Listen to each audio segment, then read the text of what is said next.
Time I'll call the meeting to order. Start with a roll call. All right, Tom Dester. Here.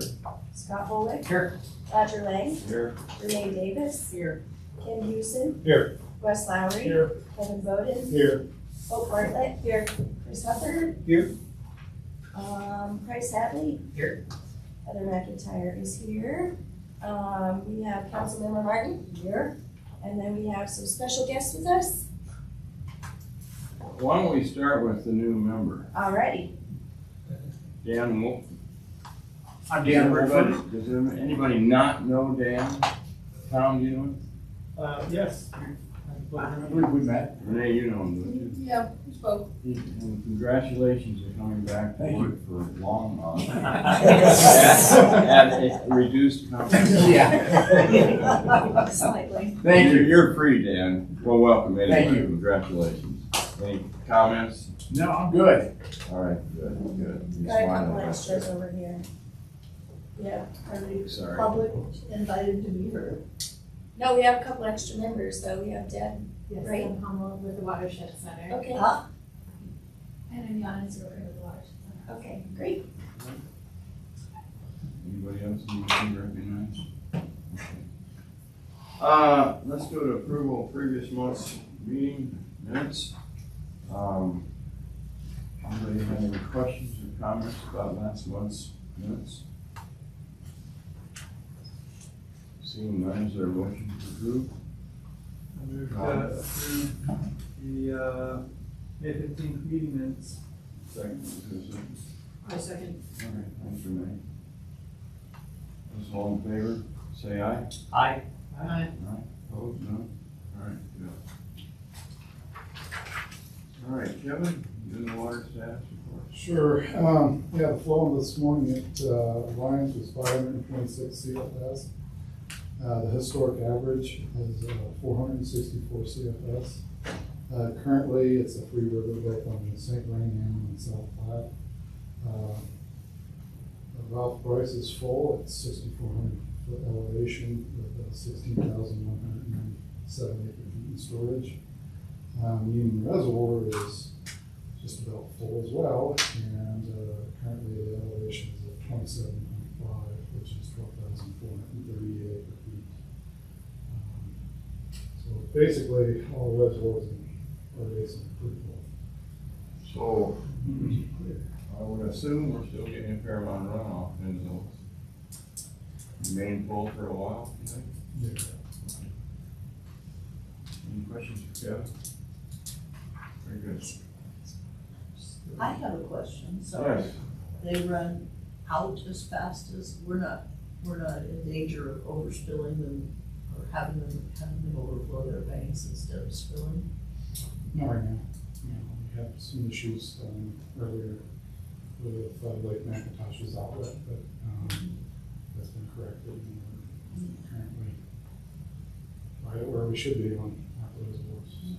Because the rivers are up to the edges or over the banks a little. Right, yeah, so all the ditches are shut off essentially, so there's not a whole lot of water going back into them, so.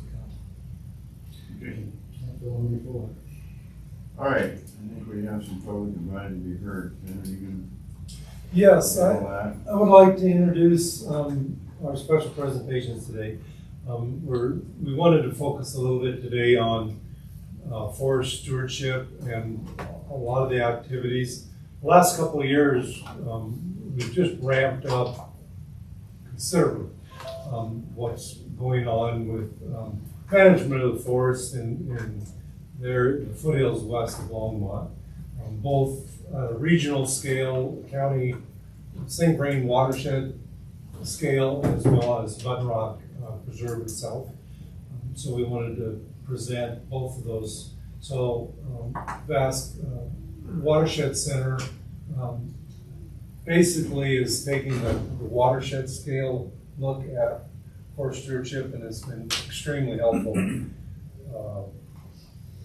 Kind of the cog that's helping bring together U.S. Forest Service, City of Longmont, Boulder County, private landowners. I mean, it's extremely difficult to get all the entities that do cross-jurisdictional projects. Watershed Center has really been helping there. So I'd like to introduce Deb Hummel with the Watershed Center and let her give you a quick presentation on what's going on specifically with what we call the St. Rainforest Health Partnership. Did I say that right? You did. I hope I did. I'll let Deb talk about that, and then Price will follow up with what's going on with, and you're welcome to sit in my chair or stand up, whichever you prefer. Thanks. Thank you. Thank you for having me. I don't think I see some familiar faces, but I'm a program manager for the Watershed Center, and thanks for the intro. I'm here to talk about some of our recent updates, kind of formulating in 2019, but our work that's been going on starting in 2022 and now this year, what we're really focusing on, thinking about the watershed scale of the St. Vrain watershed and county. For those that haven't met us at the Watershed Center, we are a stakeholder-driven nonprofit watershed group. We've been around since the early 2000s, and we are situated to think about long-term responses to some of the problems and issues we face in our watershed. So we began, again, in the early 2000s, thinking about mine reclamation. We have the floods in 2013 and fires. Kind of really thinking about the 2020 fire season and recovery, and also planning for the next fire. And a lot of the work we do is through the lens of resilience, on the environmental scale, watershed scale, thinking about the ecology and restoration, and also for communities and incorporating community values in all the work we do. Our work happens under 4 main programs. Our forests and river programs are thinking about collaborative and integrating science in forestry and river projects. And but certainly we recognize that those 2 systems are very deeply connected in our watersheds. And we bridge that by, again, bringing in the best available science and collaboration and community into the planning and management that we do for these different focus areas. This is a wonderful illustration just demonstrating the diversity from headwaters to plains of the diverse ecosystems, communities, ecosystem values and practices, from agriculture to mining history, and all the values we try and incorporate in our projects. And as Ken mentioned, we really try to play that cog in bringing in all these interdisciplinary values and bring them all together in the projects that we're working on across jurisdictional boundaries and thinking about the landscape scale. So I'll talk first about the forestry work and the St. Rainforest Health Partnership. And this image was developed by 200 plus stakeholders that participate in the St. Rainforest Health Partnership, thinking about existing conditions, and then we're going to walk through the images that represent what we're trying to achieve as a collaborative and the different landscape scale projects we're shooting for. So this image might be a familiar sight to most of you, having very dense shady forests existing in Boulder County and in our watersheds, brought by past land management and climate conditions. Leaving our watersheds prone to high severity fire that can get into the canopies of our trees and result in complete mortality of the dense vegetation, leaving the ground prone to erosion with soils that repel water in the immediate years after high severity fire. We saw just that in the Calwood fire. After 2020, this is a photo from some of our monitoring transects collecting data on the years post-fire. So having impacts not only to the land that was burned itself and the homes and communities in that area, but also at a watershed scale, the impacts to our rivers and waterways and all the water infrastructure that we have.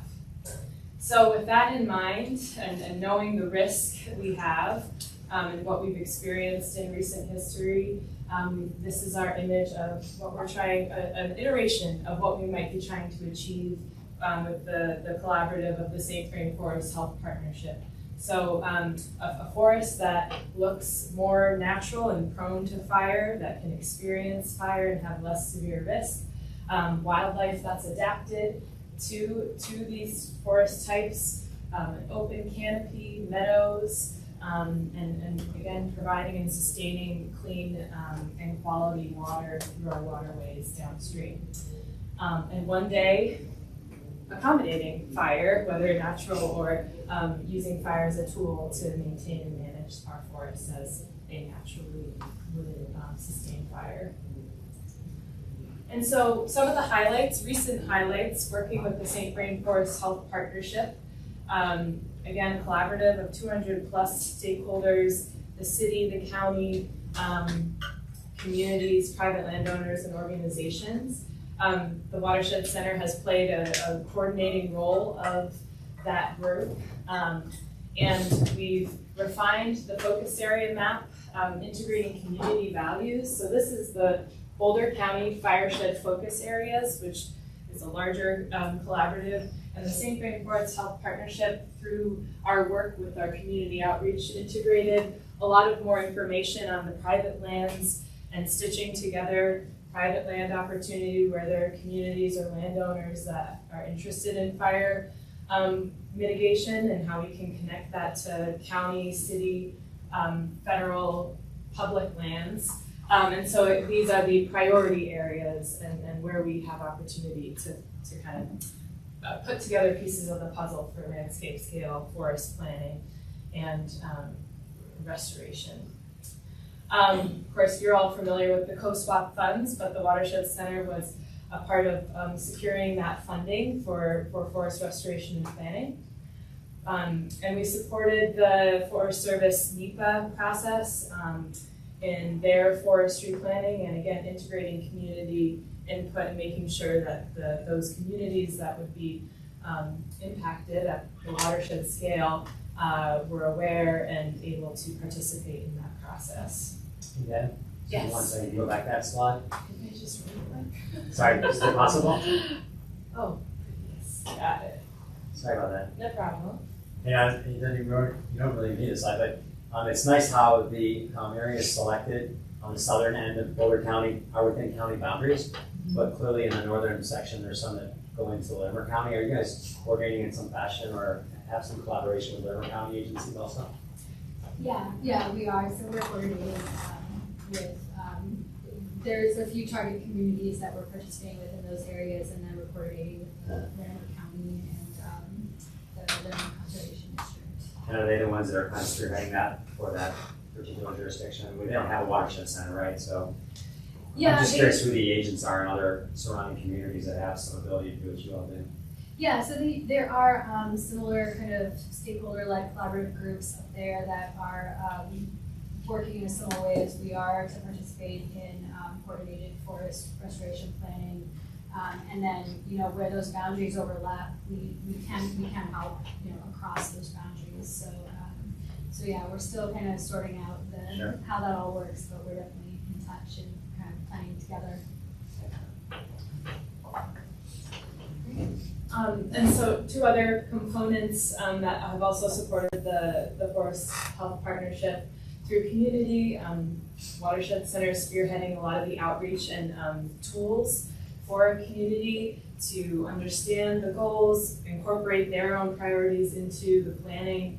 Held over 9 different community meetings in those priority and beyond areas to understand what the private land opportunities could be and other outreach events. And then through our science work, we've expanded our adaptive management process, so the collaborative science and planning to understand where our opportunities are and where the need is. And also developed the science team, which is an arm of the St. Vrain Forest Health Partnership, developed guidance for forest restoration that can help guide project managers that are implementing projects and kind of have a shared approach and able to have shared goals and monitoring metrics that they might be trying to achieve in different projects based on the area.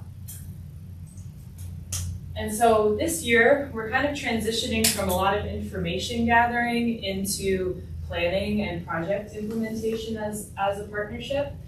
And so that's really honing in on and identifying and prioritizing the projects within those focus areas on that focus area map.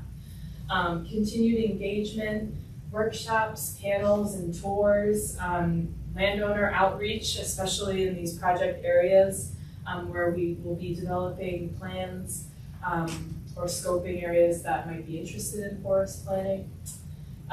Continuing to support the NEPA process. A project that's underway, the Watershed Center is coordinating the Jamestown project, which is over 40 different private home properties where we're implementing forest fire mitigation and home hardening protection and also source water protection. James Creek being one of the rivers of the headwaters of the St. Vrain. And I wanted to focus in on some updates on our planning effort, where we're aiming to develop plans for 500 to 1,000 acres of private lands that complement and connect or fill in the gaps of the larger planning efforts by our public land managers.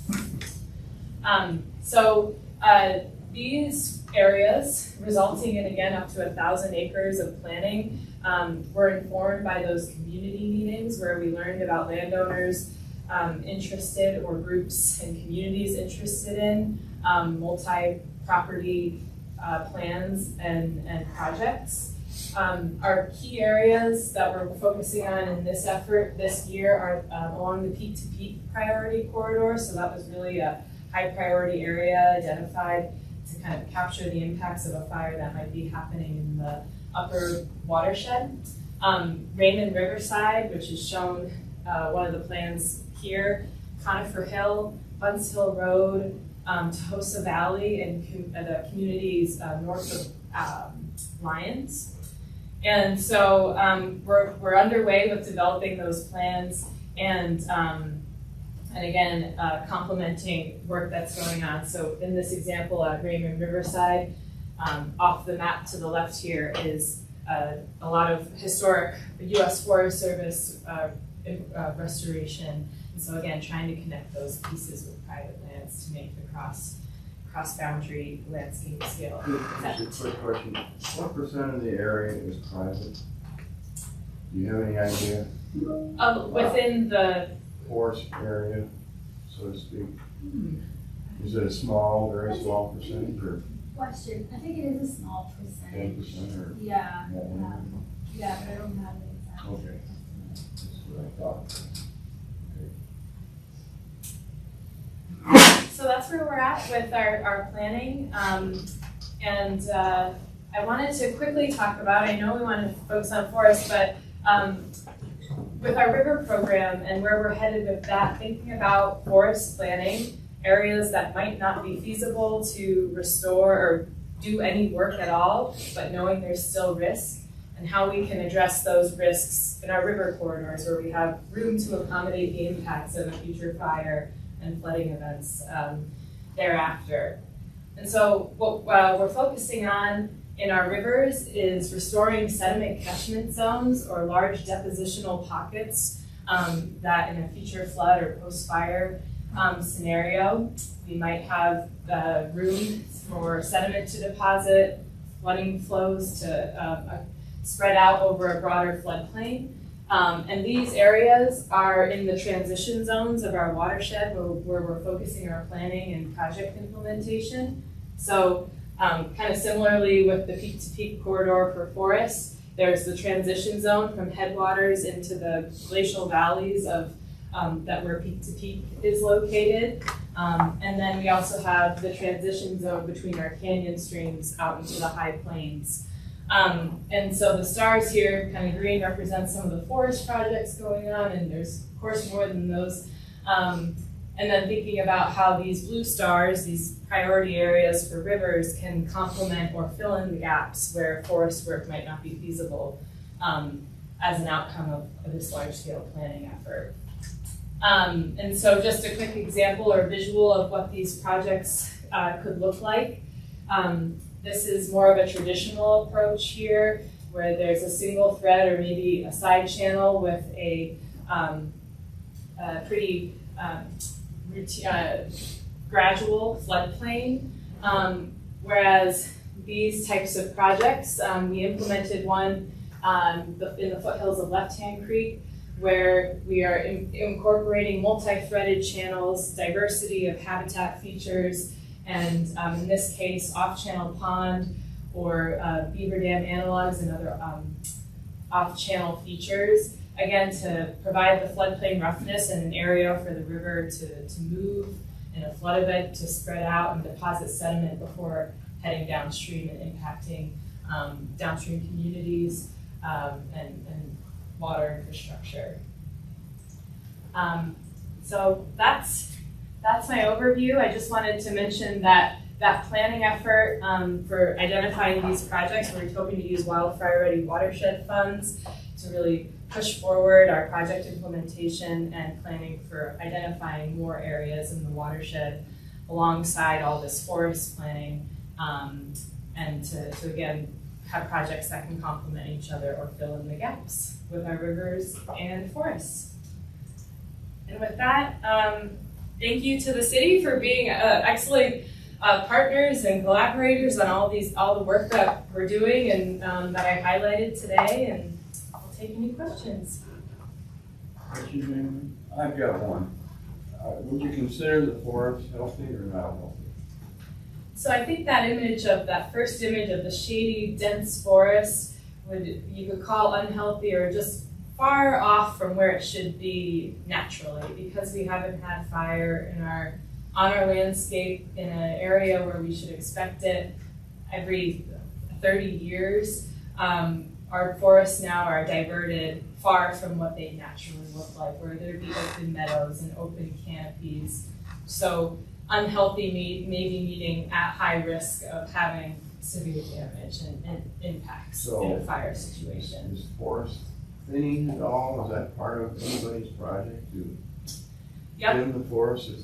There's all the mechanical work would be thinning the forest, and there's guidance on what the ideal metrics you're trying to achieve, and of course that's impacted by what kind of slope you're working on or what the opportunities you might have to really get in there and do that mechanical work. But I'm sure Price can talk more about that exact work that's happening in Button Rock too. I'm just curious. Sure. Any other questions? Okay. Thank you very much.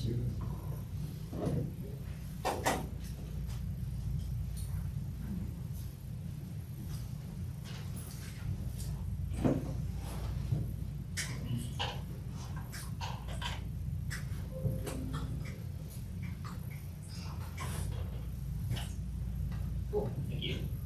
So again, my name is Price Hadley. I'm the Senior Watershed Ranger of the Button Rock Preserve. I've met all of you at some point in some context. As a watershed ranger, I wear many hats: recreation management, public safety, emergency response, operator of Button Rock Dam. And, but first and foremost is that protection of our drinking water source at Ralph Price Reservoir, which is how all of our forest stewardship work ties into our mission here in the city.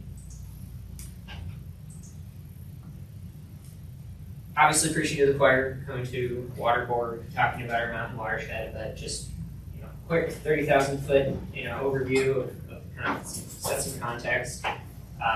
Button Rock Preserve is home to our primary drinking water source for Longmont. It's a 3,000 acre approximately forested watershed preserve surrounding Ralph Price Reservoir and Button Rock Dam that hounds the water. It's on the North St. Vrain Creek in the lower Montane north of Lyons. It has 16,197 acre feet. As we heard in the water status report, we are spilling currently, so we are holding that much water. On an average year, 65% of our drinking water storage for the city of Longmont since the 1960s. And as Deb did a really great job of setting in context, for this watershed is at high risk of wildfire. The area between Allen's Park and Lyons is perhaps, and I guess from my perspective, the largest unburned intact section of Boulder County left after large fires from the 1980s through 2020s. The Coal Creek area has a pretty large swath, but really it's that area between Allen's Park and Lyons that is, for good reason, the focal point of the St. Green Forest Health Partnership. One of the focus areas that Deb showed on her map, and for City of Longmont, one of our key concerns as it holds a large piece of our infrastructure and highly valuable raw water source.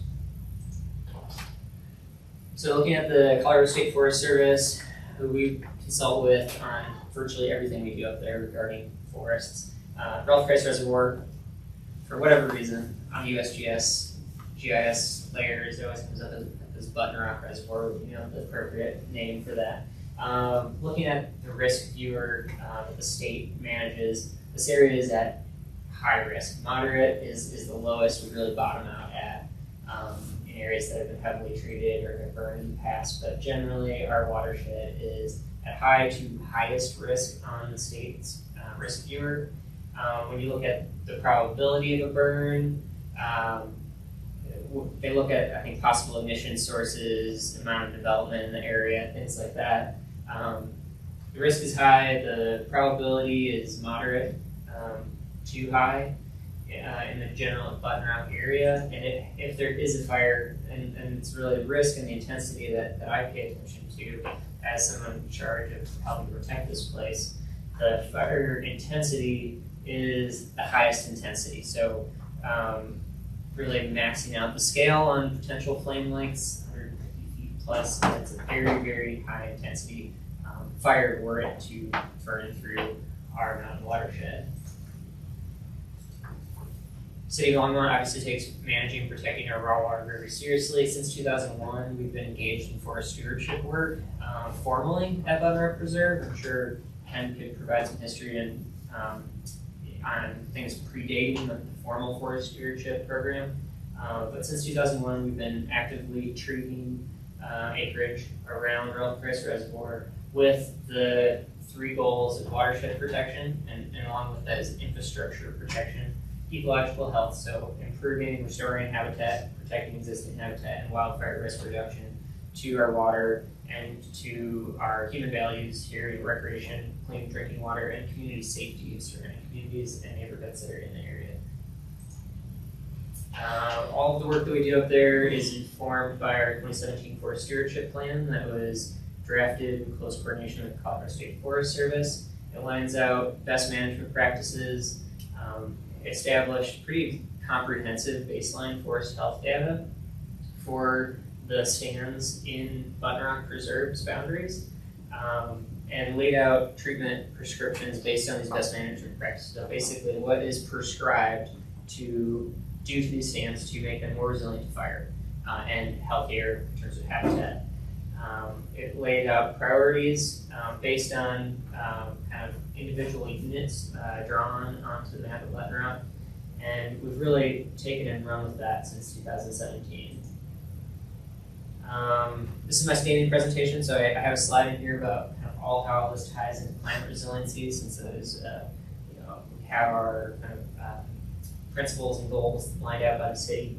But really, the big picture is we have unnaturally dense forests due to historic land management and very effective suppression of fire, while at the same time having, due to the impacts of climate change, drier fuel, so drier timber, drier understory vegetation, reduced snowpack, more sporadic rain events, things like that, that can lead to more severe fire behavior.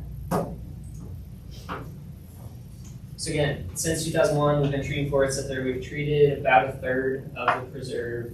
We've leveraged a large amount of grant money to date. We've leveraged, I believe, $1.4 million, including this year, and I'll talk a little bit more about that later. That said, we have potential. We've recognized the potential for increasing the effectiveness of this program and bringing it in line with kind of the most current best practices. that's kind of alluded to that with us scaling up our work up there. We want to make sure that we are thinking on a landscape scale, working with our neighboring agencies, because fire doesn't recognize arbitrary human boundaries drawn on a map, unfortunately. And what we want to avoid is working with blinders on, or working on a small scale that ultimately is ineffective when the fire comes through, and then we are tasked with dealing with all the impacts of sedimentation on our watershed infrastructure. So I was kind of asked to give an update to the board on current projects. We have a lot going on this year. In the past, we would be very happy if we treated 20 to 40 acres. This year, we're on track to treat over 240 acres. We've got multiple projects ongoing at Button Rock that are leveraging a variety of grant funding sources as well as water utility dollars. The first and oldest project that is ongoing is the Antelope Park project that began as a conversation between Ken and David Bell and our counterparts at Boulder County Parks and Open Space about how do we work across boundaries. We have a large boundary with Hall Ranch, which is managed by Boulder County Parks and Open Space. How do we work across these jurisdictional lines? It took us a couple of years to be able to pull this off, and the pandemic didn't help. But through intergovernmental agreements, through a joint RFP, we were able to make this a reality. Antelope Park is funded through a furworm grant as well as water utility dollars that we wrote in 2020, was awarded in 2021, and we're leveraging it this year. It's a cross-boundary project. It entails 20 acres on our Hall Ranch boundary down here in yellow in the Sleepy Lion Trail area, working on preserving this meadow complex. That's great for fire suppression, great for habitat. We want to make sure that it doesn't get overgrown. And then also 22 acres on the north shore of Ralph Price Reservoir, focusing on places where we could get sedimentation post-fire into our water storage. Current status is complete on both units. Both of these were machine treatments, so machinery thinning trees that were marked by staff and Colorado State Forest Service foresters in line with a document called GTR 373, which is very, not the most engaging, but very important white paper written by numerous stakeholders, focusing specifically on the northern Front Range ponderosa forests and looking at how do we restore them to a more resilient structure. We're going to be hauling off logs pending good weather conditions, and the wood from the Antelope Park project will be distributed as free firewood. The logs from other projects will be sent to the St. Vrain Storage Yard at Longmont Airport and used as biomass fuel for Boulder County's Open Space and Transportation Complex and County Jail.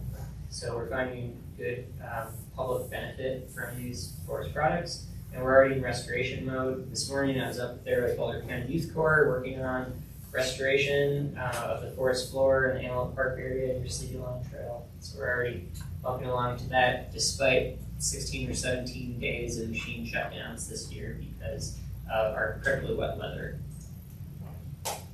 We've worked really closely with the Watershed Center to do an outreach and education campaign to our visitors, help educate them on the value of forestry to watershed protection and community safety. We've represented Longmont at community meetings in Lyons, had multiple stakeholder field trips as recently as this Friday. We've had interpretive signage along Sleepy Lion Trail and elsewhere in the preserve for over a year.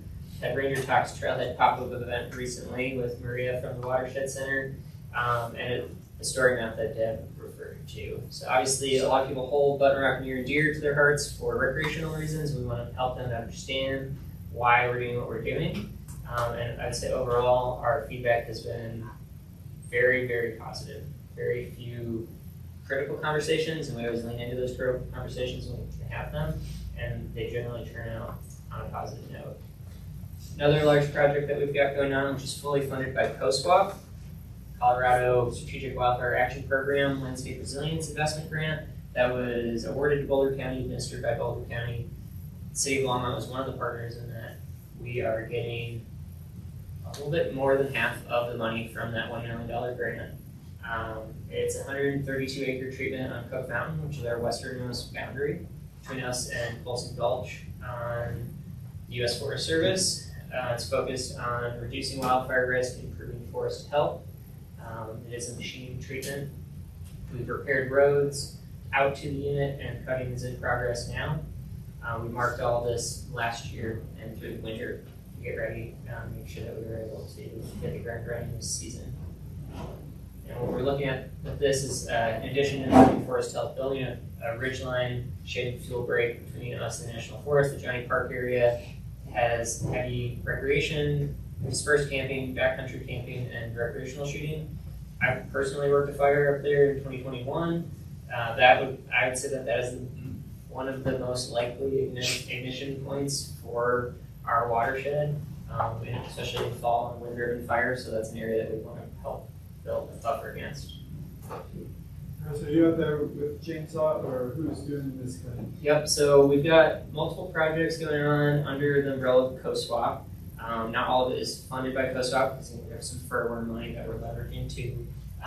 But what we were able to achieve through working in Boulder County is economy of scale. It's a very tight labor market. There's a lot of money being poured into, a lot of grant money being poured into forest health. What we were able to do by going in with them, so they wanted to treat East and West Hall Ranch units on Hall Ranch, which is funded by CoSwap.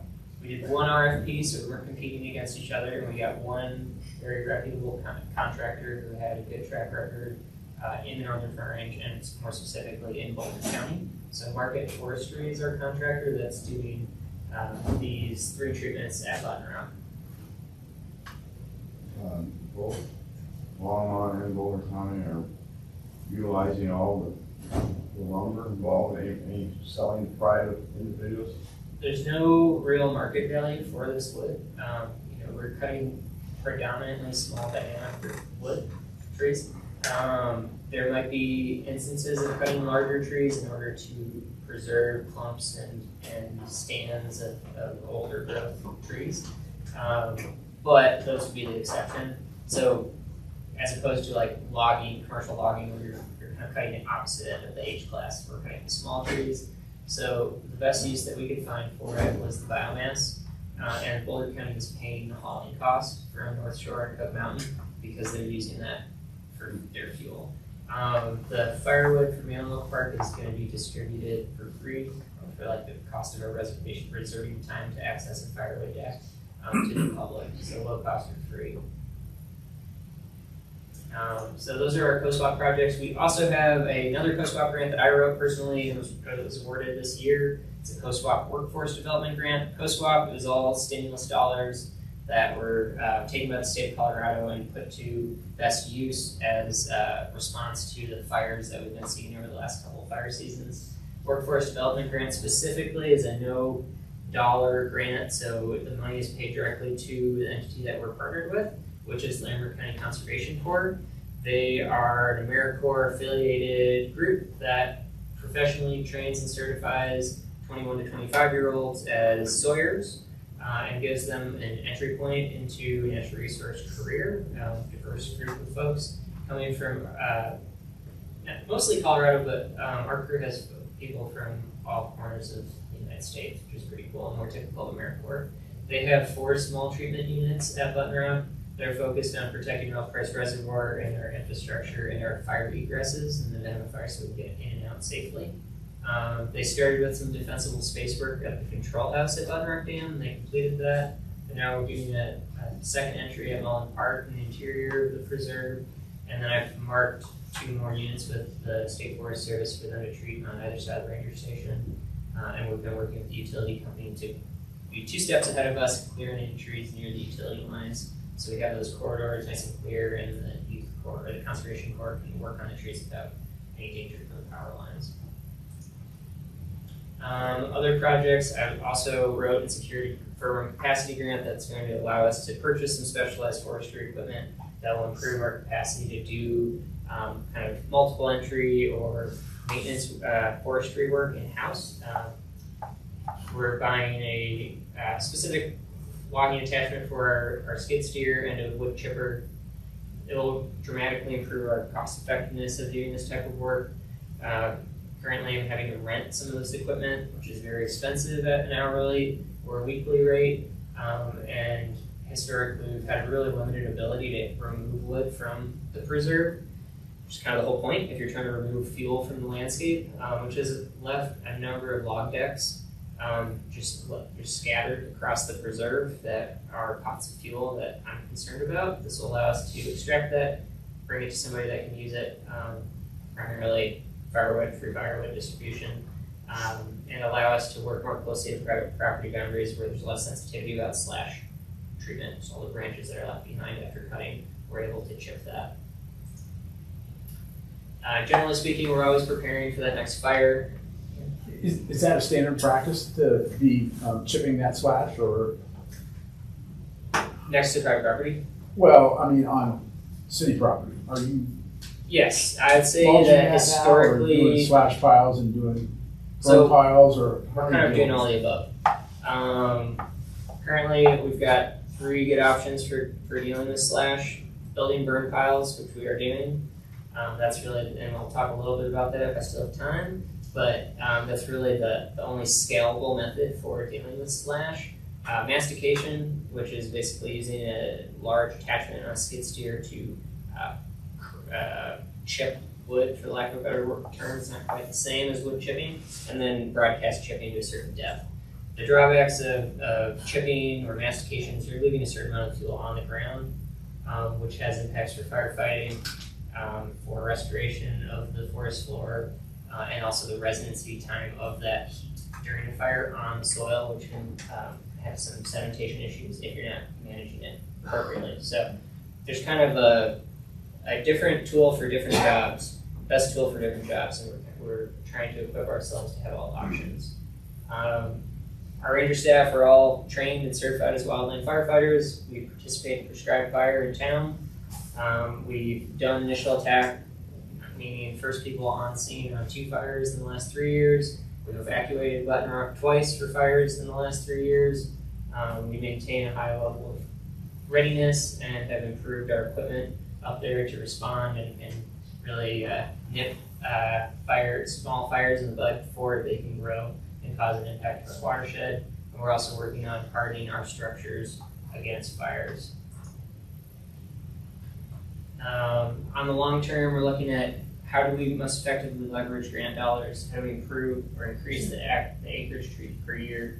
How do we partner with organizations like Boulder County? Boulder County Sheriff's Office has its own fire management team, their own fire department that serves all Boulder County parks and open space, tens of thousands of acres in Boulder County. How do we leverage that expertise to assist us with things like pile burning? How do we leverage that to write emergency action plans specifically for Button Rock? And how do we take advantage of Boulder County's interest in installing a wildfire detection camera at the preserve? All of those things are very possible, and we're working on intergovernmental agreements to make it a possibility at Button Rock. I touched on this, but slash treatment, pile burning is our most cost-effective and scalable option for dealing with slash. It's the only way to remove fuel from the landscape and have a true impact on the severity of fire as it moves through Button Rock. We have 300 plus existing piles at Button Rock. It's also $700 to $1,000 cheaper per acre to build piles, and in some areas it is literally the only option. Button Rock is very steep topography. We have cliff bands, steep canyons, steep slopes. We're going to work in that terrain. You can't get in there with traditional forestry equipment like chippers to be able to work. So we're looking at opportunities to partner with the Sheriff's Office that manages all pile burning on county open space, and looking at how we could function under their leadership to safely and responsibly take care of these piles midwinter.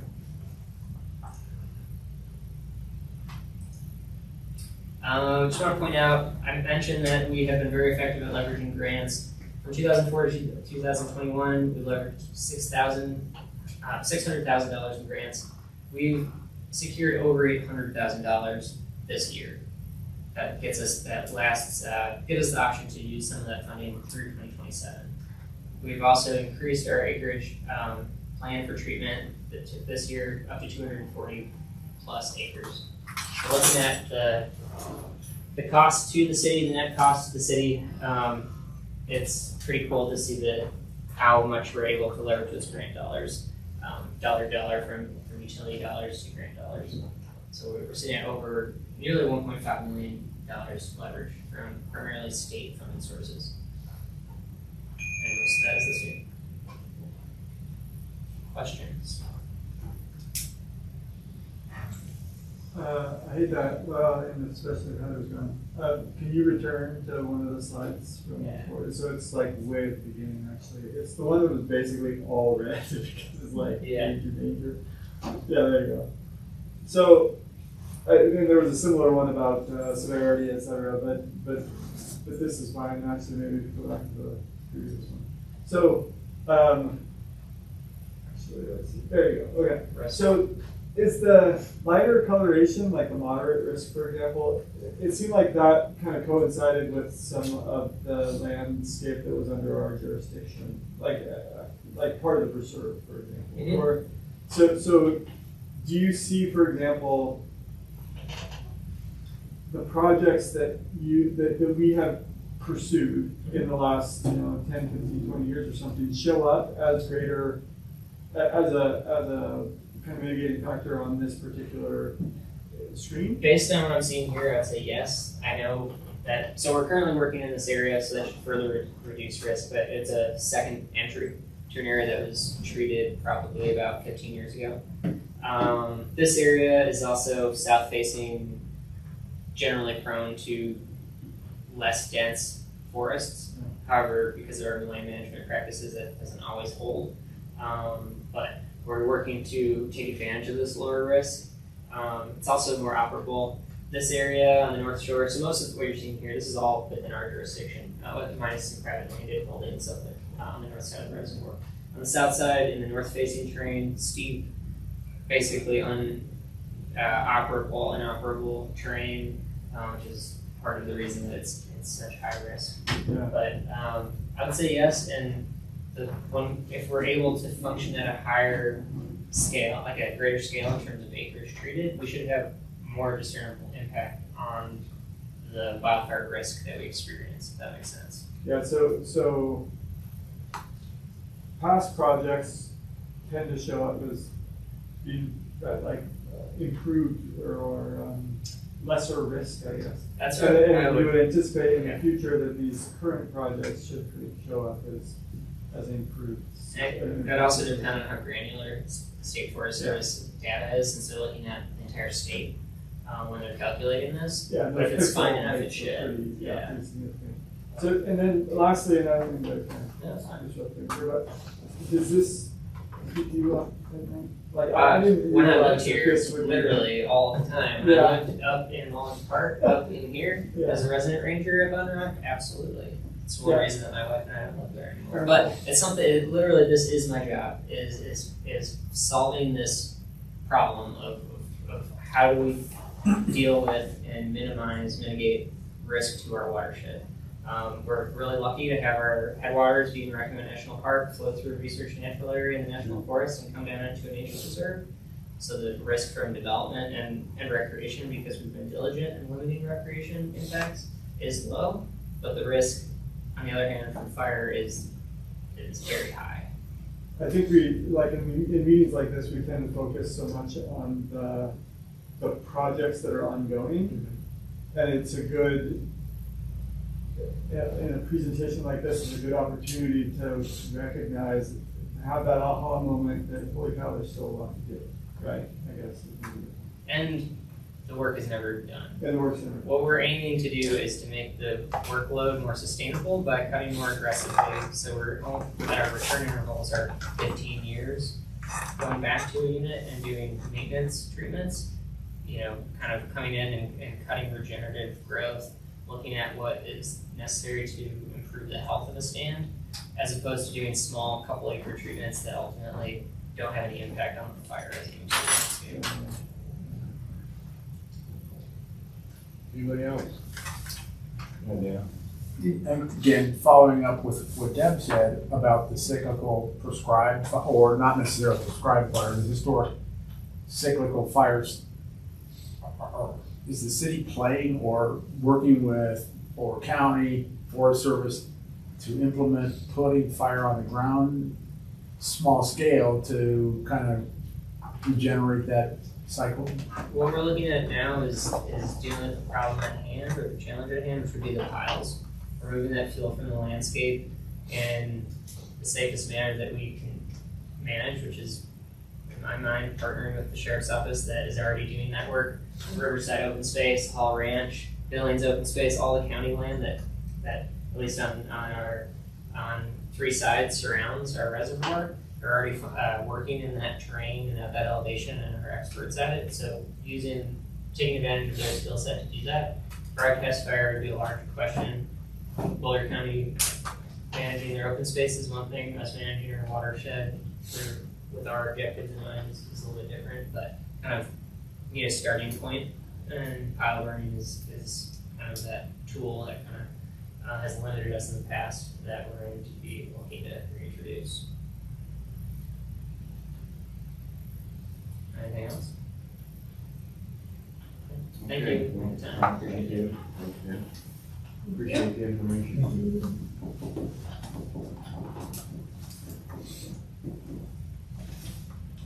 Do we have any agenda revisions?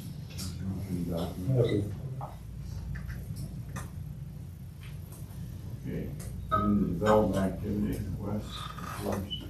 Yeah, so there's one development activity in front of you, one for action.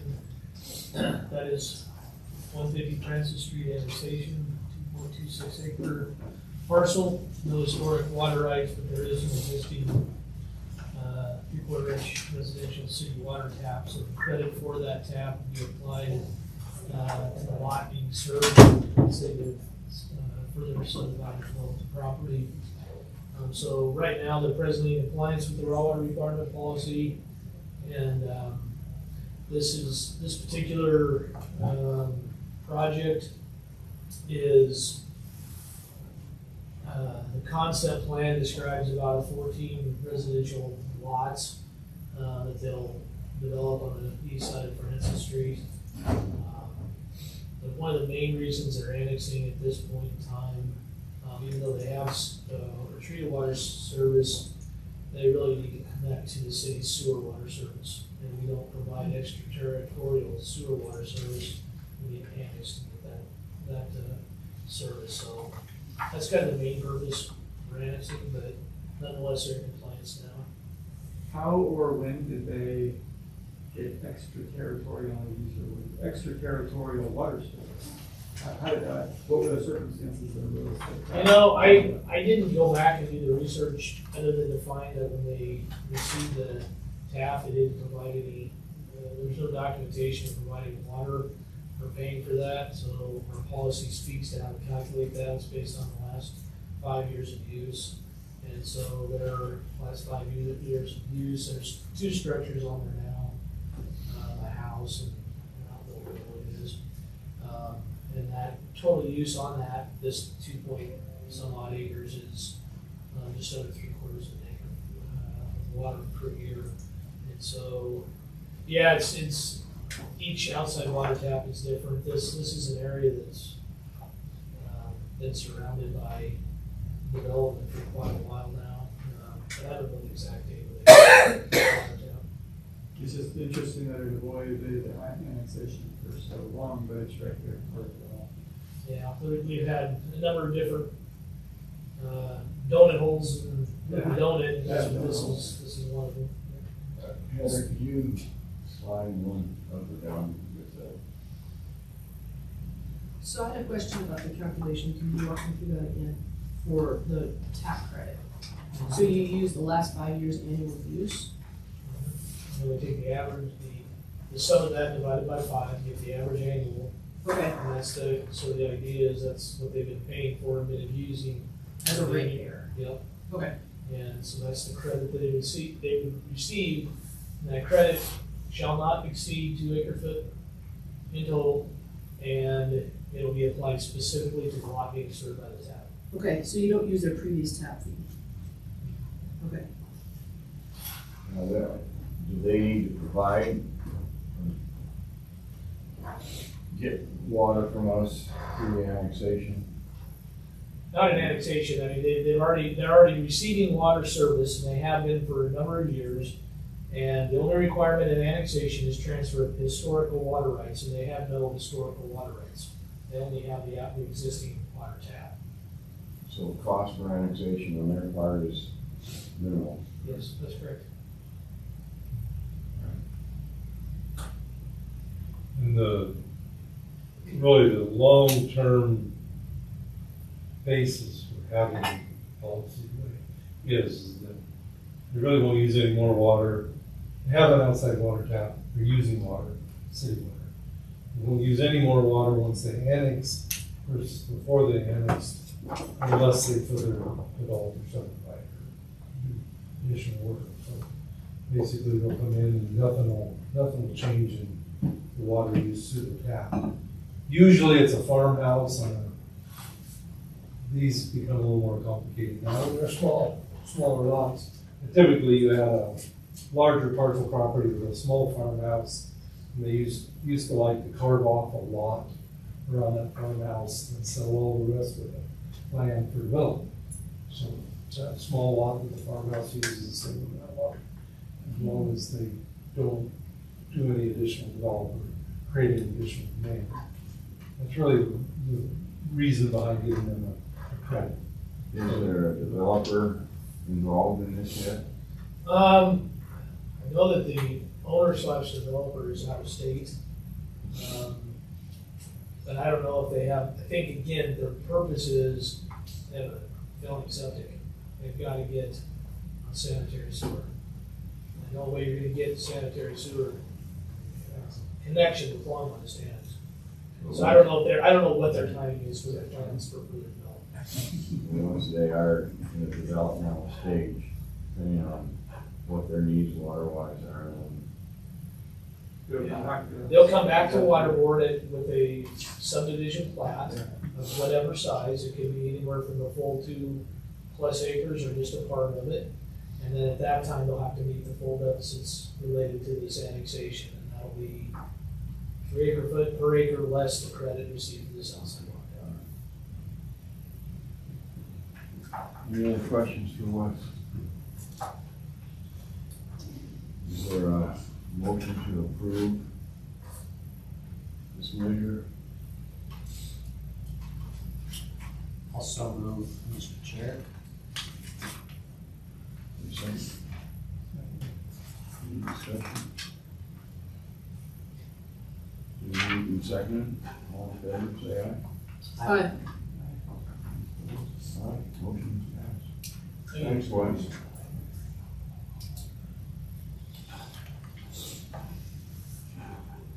Okay, the next item, general business. Wes has offered the information about cash and lieu, which we should be pretty familiar with by now, and I'll let you, anything you want to add to this, Wes? Unfortunately, we were expecting to have some sales data for the parent project, Windy Gap, that Platte River Power Authority has put up the market. We don't have that at this time. I think they have an RFP put out for operating to sell up to 5 units, something like that. Hoping to have that and anticipating having that information in September. So that'll be, once that information becomes available, that's going to be a big driver on this. Then on the other part of it, just the Windy Gap firming project cost. Again, we're still waiting for some of the refined numbers to come through. So unfortunately, there's no other information to give the board to suggest any change for cash flow at this time. For that project, you know, I mean, you're not really gonna be able to put the final cap on the money amount until construction is done, so unless I see it differently. No, that's absolutely correct. Until final change orders are gonna come in at the end of the project. We do know there were some additional costs because of the federal lawsuit. We know there are some additional documented change order requests that are being put together now. Northern's kind of unofficially informed us that they were gonna do a comprehensive evaluation of those costs by August. And I hope by August means we'll have it in time for September water board meeting. You know, we do know it's gonna be, right now, we know it's around $50 million range. Longmont's the additional portion of that. We know that is coming. I think waiting for the more official numbers in August make a lot of sense.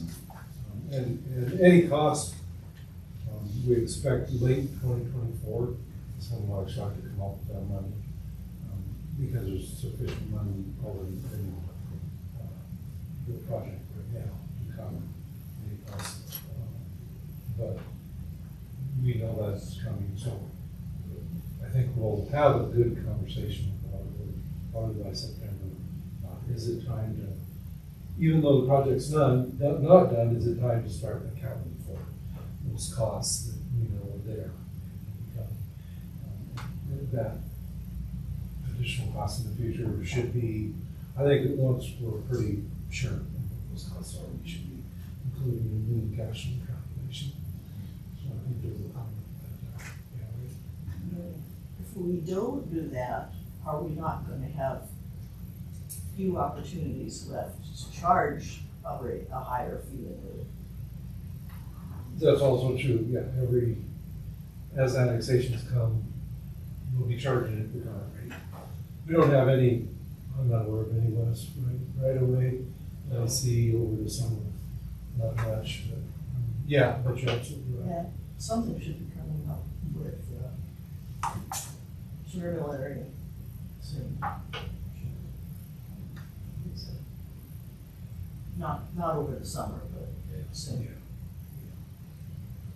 Okay, any questions for us? Dan?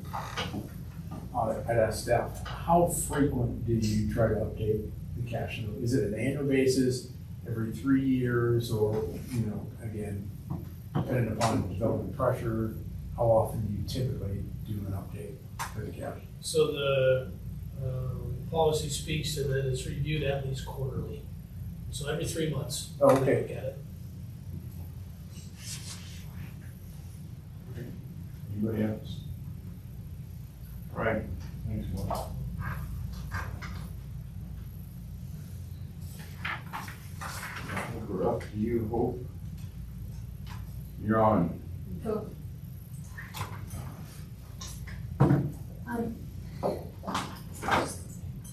I'll pass this around.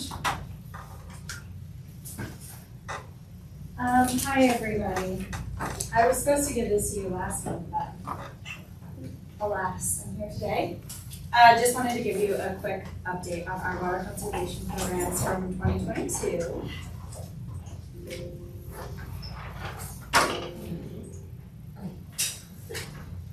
All right, so here's just a graph of our annual metered water consumption in millions of gallons. This line going across the top is the total treated water production, so our wastewater treatment, or our water treatment plant effluent. And then it's broken down into all of our different customer classes. And the handout that I'm passing out reflects very similar data, so, but I'm happy to answer any questions you guys have. So some water conservation at a glance. Our average residential water use is down 7% since 2002.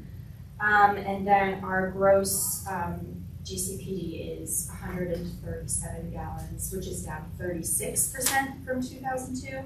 And just to remind you all that our current water efficiency goal is to reduce our demand by 10%. We're, whichever way you look at it, whichever way you slice the pie, we're either very close or way above. So that's part of what we're looking at when we update our efficiency master plan this year, is reevaluating our goal and making sure that it reflects not only just market saturation and like natural consumption, but also active conservation. Okay, so here are some of the programs that we were able to accomplish in 2022. So I started in April of 2022, so a lot of this is due to Francie. All Q1 is Francie.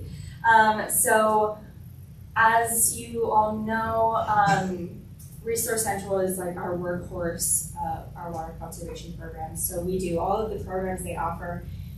2022 was the first year that we started our lawn replacement program. That was brand new. We didn't market it at all. And we sold out all of our money in like a month. And we had a wait list of 40 at the end of the year. So we really upped our budget for this year, but that was a huge success. We didn't know how that was gonna go. We were able to replace 11 lawns. We sold 185 discounted garden inboxes. We held 2 water-wise yard seminars in a total of 167 participants. And then we had 174 slow-to-flow irrigation assessments, residential. Northern Water is our second biggest partner. They work on all of our multifamily and commercial properties. So they did 6 landscape consultations, 2 of which were City of Longmont properties, 5 irrigation audits on HOAs and large properties, and then 2 advanced irrigation audits, which would be like parks, golf courses, those types of things. So that's really great. And then Efficiency Works and PACE, those are our rebates programs. So Efficiency Works does our commercial and our residential rebate programs. And then Boulder County PACE, Partners for a Clean Environment. All of Longmont that's in Boulder County, we get to use them. So they help us out a lot too.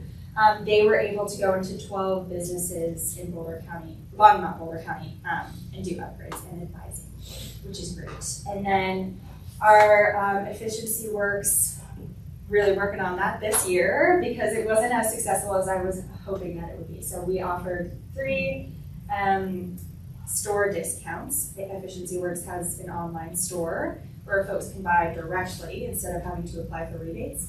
And then we had 39 rebates in total and 0 commercial properties. So we're working on that this year. But I would say we had a really successful year. Like I mentioned, 185 discounts, but we sold 393. So that tells us that even if we don't discount the gardens, our residents and our community members still want them. So that's good. We'll keep increasing those when we can. 11 participants in our lawn replacement program, over 7,000 square foot of turf grass removed. So that's exciting. This says 91 participants. So that's just one of them was 91 participants. The other number, 167 is correct. Over 2 seminars. And then slow to flow, we had 169 residential and 5 large properties.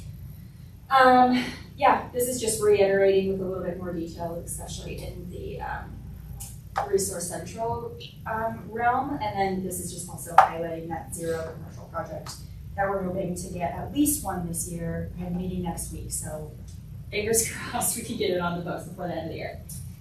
The biggest highlights for us in 2022 was Growing Water Smart.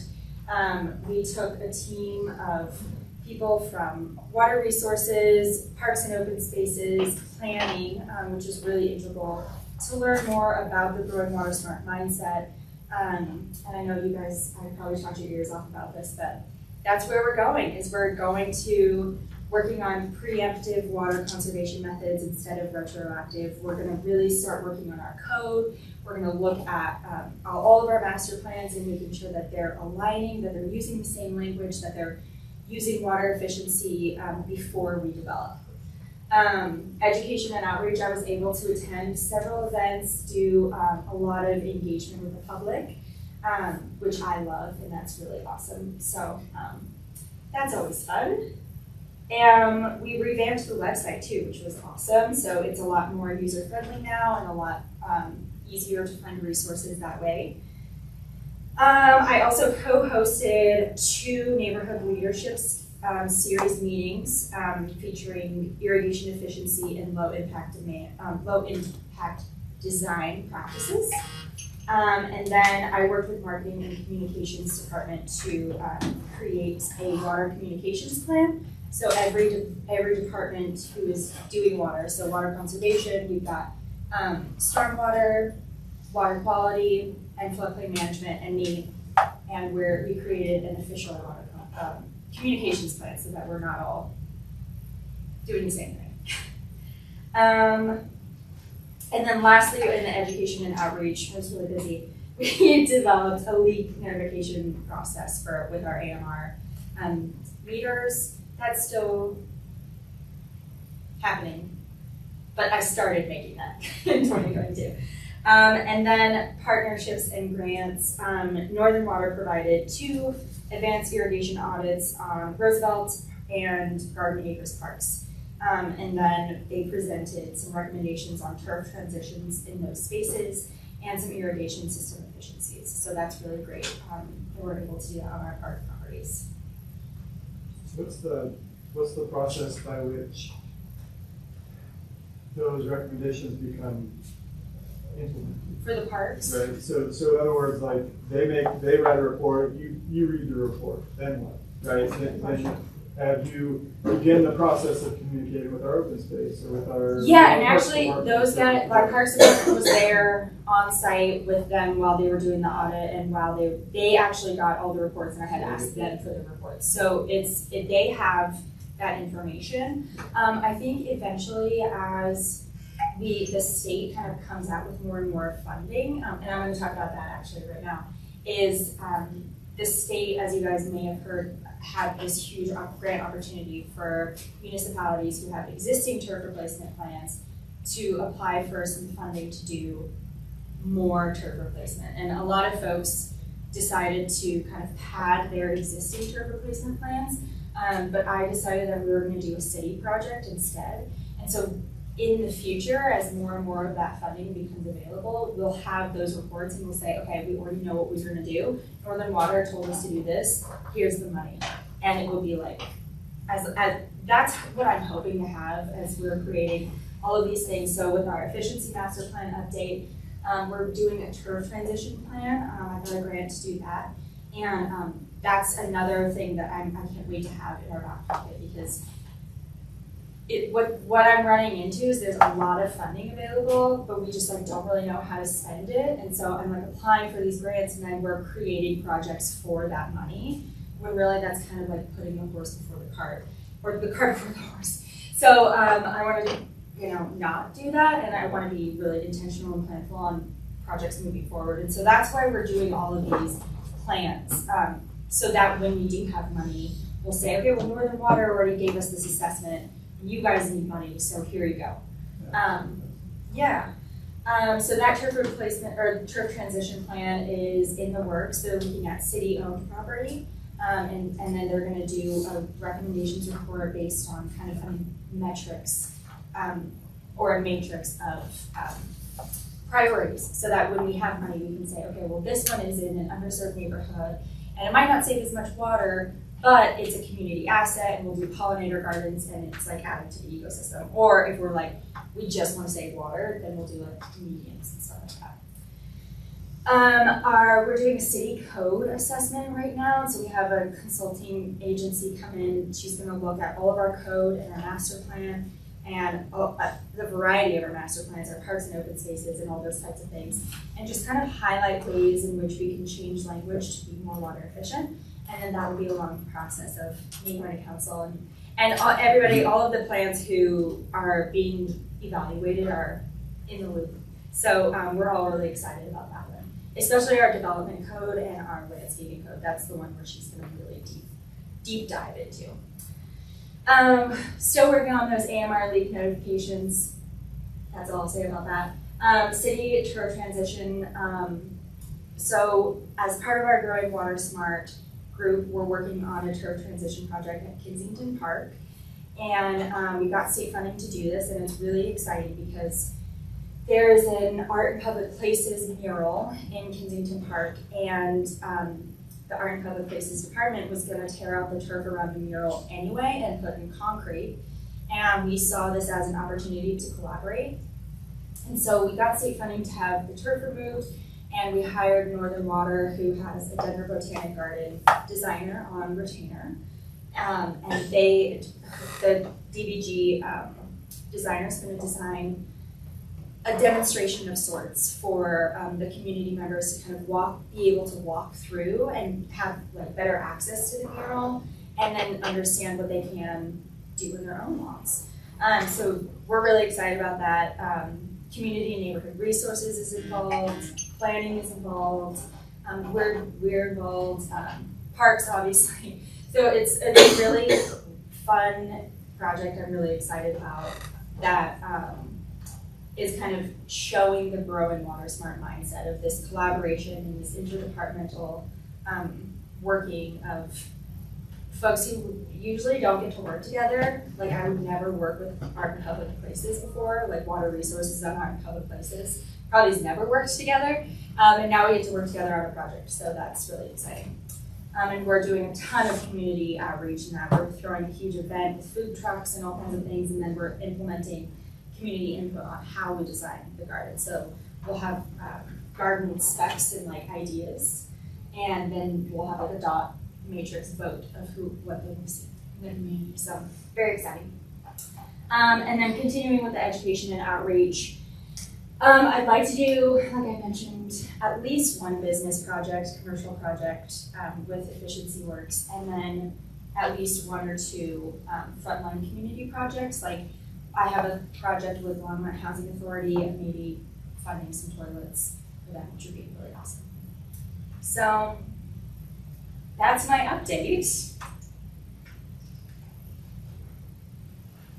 Yes. What's the status of the water conservation native gardens at Sandstone with Northern Colorado and St. Vrain and Jim Craig? Yes. I just got an email from him today, and the bids came in 40% over budget. So it's happening. We're ready to start construction. It's just a matter of getting the budgetary. But water conservation is able to kind of help out a little bit. Not $40,000, but not 40%. $40,000 over budget. So it's happening. Good. Yeah. You didn't want to talk about AMR leak detection. Is there a reason for that? Because sometimes the fact that leak detection exists is filtered into the public consciousness. Yeah. So whenever somebody has a leak and gets a big bill, they say, "Why didn't you tell us?" Sure. The only reason I don't like talking about it is because it's the bane of my existence right now. Well, just because it's like a lot of manual work. It's just like a lot of moving parts, right? So we got a federal grant for our AMI infrastructure. And part of that grant said that we will report how much water we estimate saving based on notifications. Part of that was that we were supposed to have our customer service portal up and running by now, and we don't. But that doesn't mean that we get out of that for our grant report. So it's fine. You're simulating the website. Sort of. I'm just doing a lot of like manual, like going into accounts and a lot of manual flags with Neptune, and then me estimating like what I think their leaks might look like, and then typing up letters and sending them via snail mail. I'm sorry. No, honestly, it's really great. I'm learning a ton. Renee's helping me a lot. Because I run an outreach youth program in a previous life, and I will say I think it's good to understand that there can be a lot of work with these programs with not a huge amount of return in terms of water. I think it is a decent customer service outreach, and there are times that you find really great leaks. By great, I mean bad. So it's a great thing. Good find. Yes. Great find. Portal leaks. And that's great. But then there's also a lot of times where you can accidentally send a customer on a wild goose chase. You can, just like Hope was saying, can be staff intensive.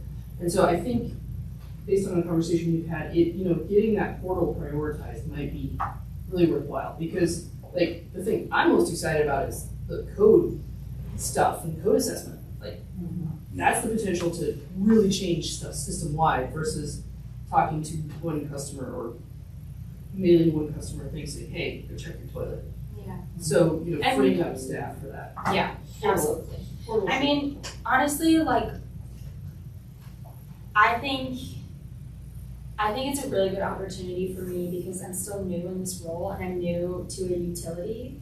And so for me to be able to look at the back end of what folks like water use looks like and what it's supposed to look like versus what it looks like when there's a leak is really valuable. It's not moving as quickly as I would like it to, but welcome to, government, I guess. And so it's all good, it's like, I'm learning a lot and I'm really excited for the portal. Yeah. Any pressure, and anyone on staff or council can apply to getting more forward. Yeah, Marsha, You can, okay. Do we have something akin to 100% build out on the leak detection infrastructure? Sort of. And that's kind of like another wrench in the process, right? Is like, we're like 85 to 90% of our community has AMR meters, but we can't get any more at the moment because of supply chain issues that we're still seeing from COVID. And then our gateway infrastructure is not complete yet. I haven't had any recent updates on where we are with the gateways, but the things that are collecting the data from the meters to send to our online thing. So it's like we have meters that are like leak detection compatible. Yeah. But we have not yet integrated the leak detection into, like, be able to close the loop to return that information to either the utility or customer. Yeah, exactly. And the big missing piece there is that the AMR meters that exist right now, there's no way for the meter to connect with the customer directly. Because we're waiting for a customer service portal, or what is it, CSI, customer service infrastructure, and they're redoing all of it, and that's why we're waiting. So water, electric, and maybe something else. So at some point in our future, we'll be able to log into some system and look at our daily water usage as a customer. Exactly. I remember that from previous. Yes, But of someday. course, that's still out. Yeah. Do you know We can actually? look at it from the utility side for a lot of them that have the AMR meters, but we don't have it for all of them yet, so. Right. The gateway components are delayed too, they're hard to find. Yeah, well, everything is just a mess. But it's pretty, once you are back on the backside and you're looking, you can Oh, yeah. pretty easily tell when there's a leak or a leak. So. Yes. Yeah. But yeah, it's just a matter of, is the leak 0.1 gallon per hour? Right. And, or 100 gallons per hour, which in that case, I've seen both of those, and it's, either way, both of those leaks are gonna initiate a flag in the system. And there's no way to filter out the size of the leak right now. So, yeah. At first I was like, oh my gosh, I really don't want to do this, but now that I'm like really into it, I don't mind it as much. Yeah.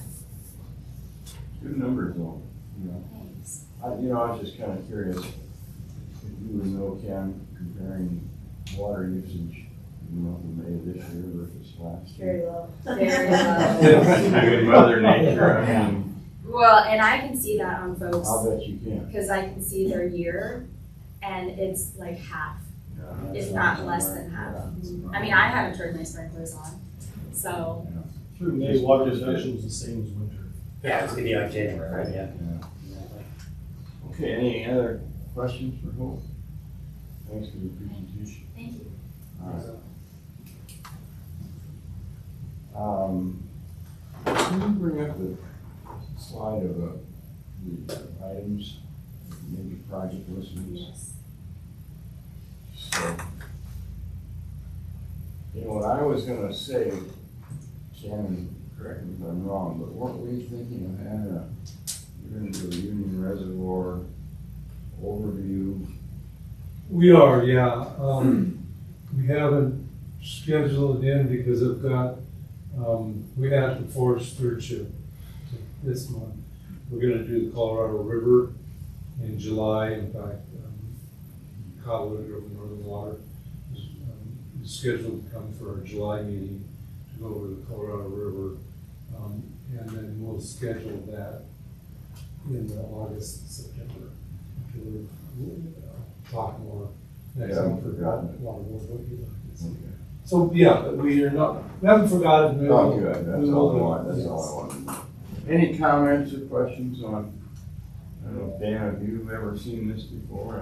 I doubt it. Not It's an necessarily overview of seen what's it coming form, ahead of but us. I'm familiar with many of those projects. You have a question, so on number 8, attainable housing, from what I understood anyway, at the most recent city council meeting, there were some developments about attainable housing and the nexus between that and water resources.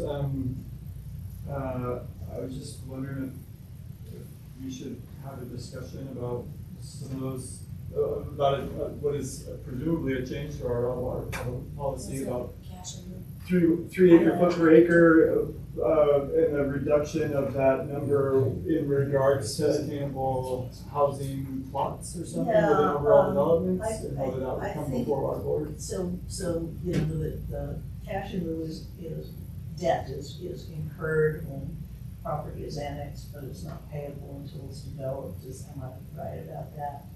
And, so, Dr. Waters introduced a motion to consider, the idea that if the development includes a certain percentage of affordable or attainable housing, that the fee in lieu is reduced. So the fee in lieu, not the 3 acre foot per acre Right, raw water policy. yeah, I believe that's correct. Yeah. He just wants to minimize the upfront costs. Interesting. So is that something that would merit comment from water board? Potentially, yes. I'm not sure that there is enough, I'm not sure that we have enough data to consider it yet. Have you had your staff look into it at all? Yeah, we weren't aware of it. It was at the last council meeting, Yeah, on first reading, but Right. Water Resources wasn't yeah, consulted on it, so we're he not just, sure what's going on. but- it's been a thing, you know, but Dr. Waters has not liked the idea that we are raising the fee in lieu at all because he feels that it increases the cost of housing. And so he wants to be sure that we don't burden housing at the lower end too much with that. And, yeah, he introduced it, but I'm not sure how much analysis or how much.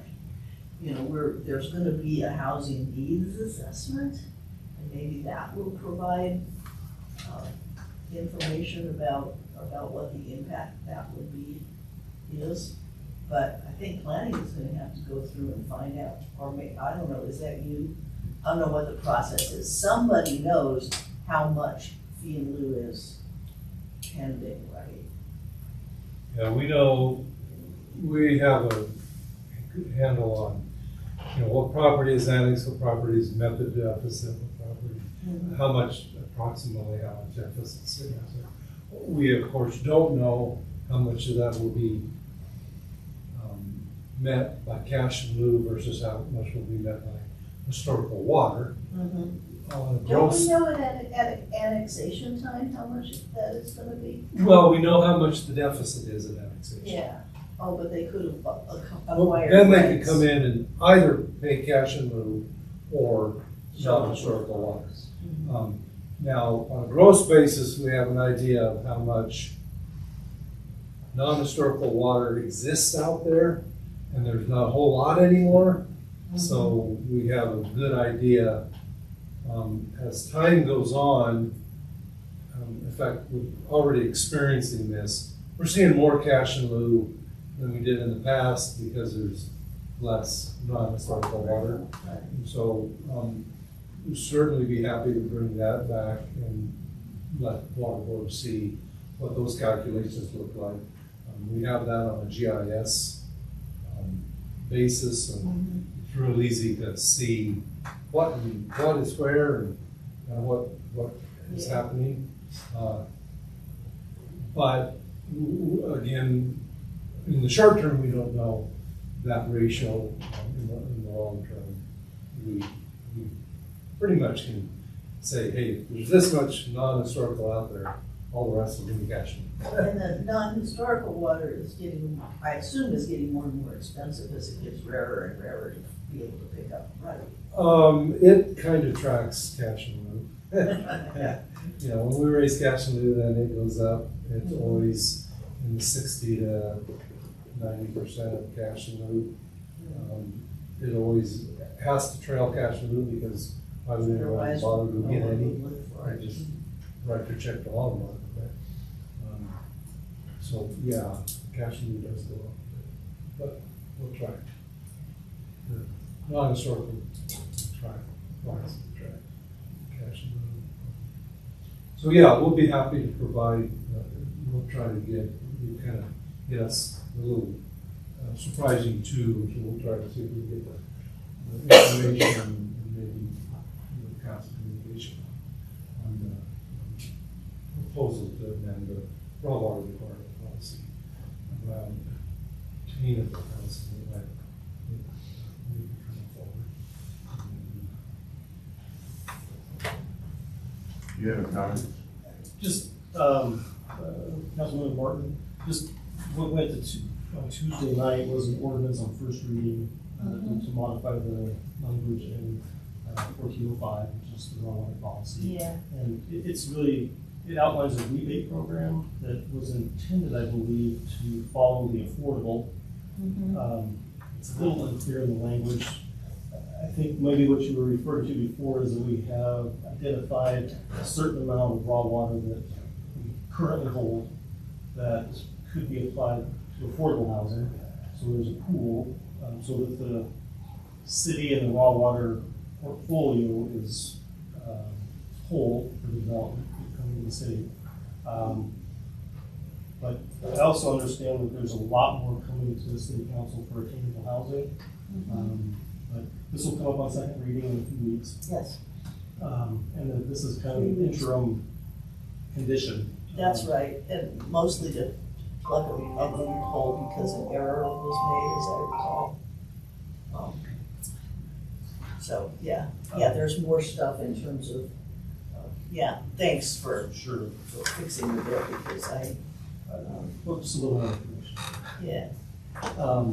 And I believe that the intent is in the future to take this out of the raw water policy code, put it in with attainable and affordable, which does outline all the rebate programs. Okay. Any other comments on this?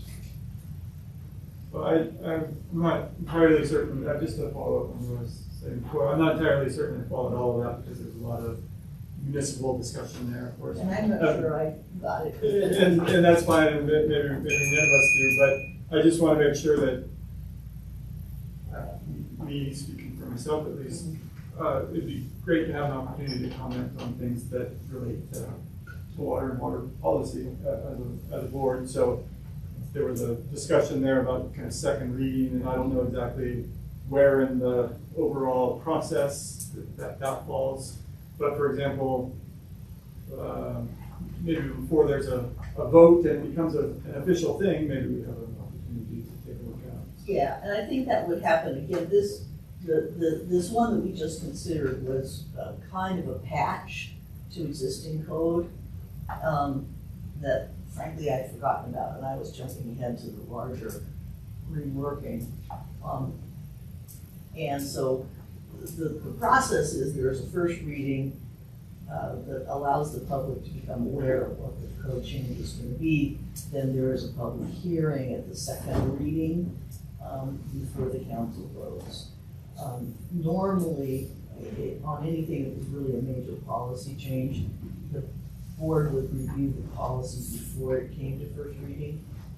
And like I said, this was kind of a quick patch. But will we have an opportunity to have a look at it even before second reading if it happens at the next city council meeting, for example? Well, You mean this, the patch, you're asking about it specifically?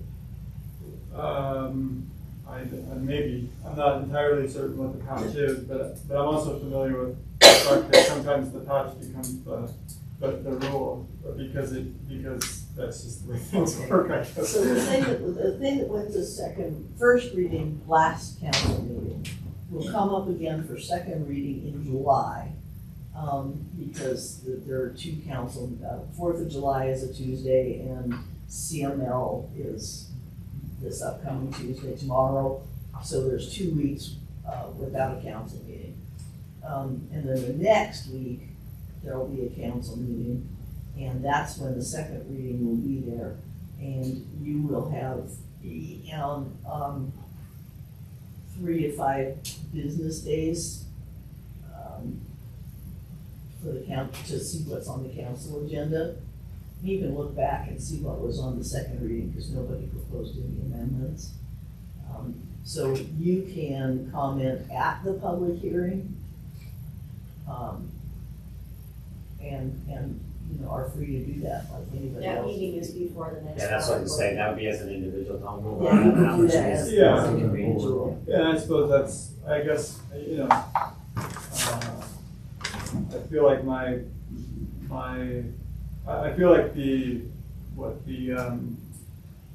a comment from the board is more impactful than a comment from the public citizen.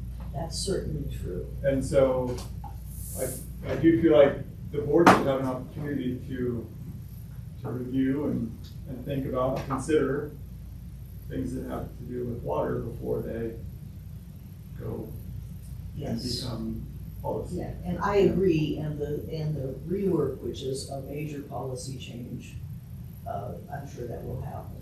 Again, this was really, they corrected an oversight with this, and that was why it was done quickly, and it didn't come before the board. Okay. Let's go to item 11.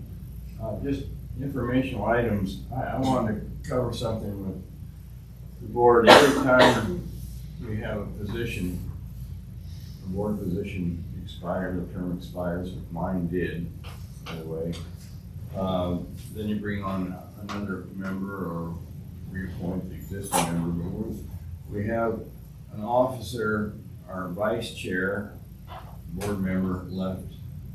So we have an opening for the vice chair, and we should do elections with the annual coming of new members coming in. So that, I think the bylaws say that should be done in August. Is that, Ken? That's correct, yeah. Around 2017, the board amended their bylaws to set the August meeting.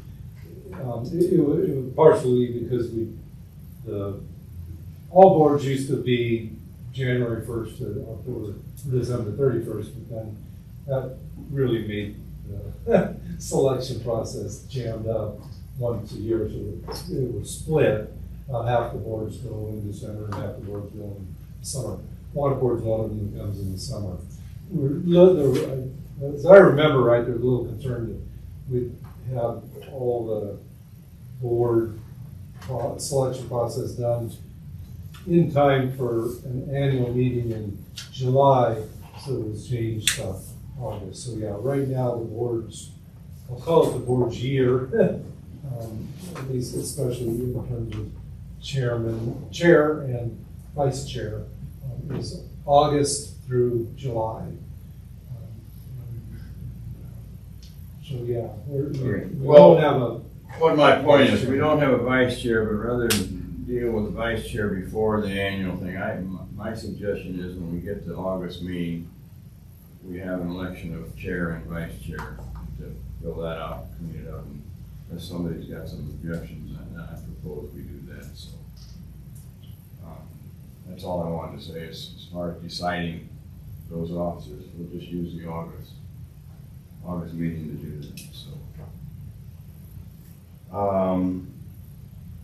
Other than that, we saw the items scheduled for future board meetings. Well, cash and lieu, Dan asked a question that shows that cash and lieu is March, June, September, December. That's a quarterly discussion. And to discuss future water board agendas. Any other comments, Ken, as far as what might be coming up for us?